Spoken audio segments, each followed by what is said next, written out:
Со вековниот поздрав Христос воскресе, во слава на Спасителот Исус Христос, синоќа во соборниот храм во Скопје почна прославата на воскресението Христово Великден, славењето на победата на животот на смртта.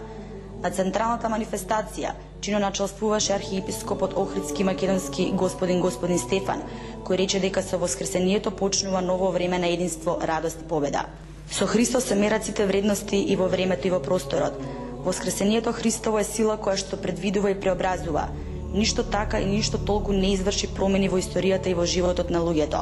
Како вистина за тридневност се победно воскресение, нагласи во обраќањето до верниците господин Стефан. Ние како православен народ живееме со неговата љубов, со воскресението негово и затоа ниедно страдање не може да не поколеба во верата дека македонската правдина и црковна и национална и државна кота тогаш ќе победат, истакна во пораката господин Стефан. Предходно во Великденското послание, што светот архиерейски синот на Македонската православна црква го упати до верниците, се вели дека неправдите кон Македонија не се ништо ново и затоа токму тие можат и треба да помогнат македонците да станат поединствени и подсврсти во одбраната на националниот и духовен идентитет и во зачувањето на се што е македонско. Православните верници денес го одбележуваат најголемиот христијански празник Христовото воскресение Великден. По тој повод, утрово во соборниот храм Свети Климент Охридски се одржа утринска великденска литургија, со која чино начелствуваше архиепископот Охридски македонски господин Стефан.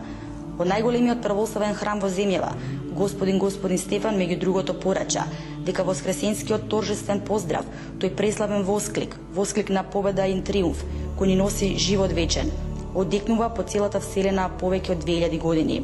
Тој триумф на светлината над темнината, на доброто над злото, на вистината над лагата, пак и пак ни ги зацврстува верата, надежта и љубовта во воскреснатиот Спасител и ширум ни ги отвара рајските порти.